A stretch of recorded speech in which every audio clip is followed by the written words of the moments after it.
So hello guys, welcome to day 12 of 19 days of bulking series. Today is my chest and tricep day.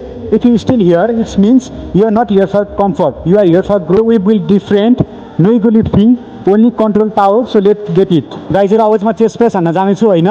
No counting reps, only feel the powers हैन. So त्यही भएर always my incline chest press हान्न जानेछु with 70 kg weight. With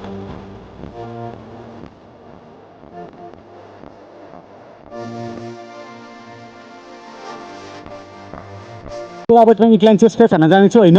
Lift it with control, feel the bone and test the power हैन. So त्यही भएर यसको चाहिँ अब म 50 kg weight हान्न जानेछु chest press हैन incline. सो त्यही भएर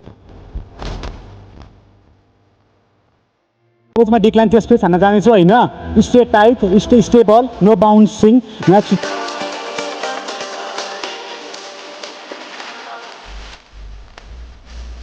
So guys, अब चाहिँ बटरफ्लाई हान्न जानेछु हैन. Light weight and then full control हैन. अब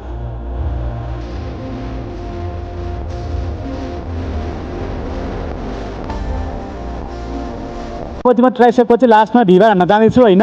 go heavy but keep it clean. So त्यही भएर अब चाहिँ यसको म 3 सेट हान्छु नि. त्यही भएर के हुन्छ हैन.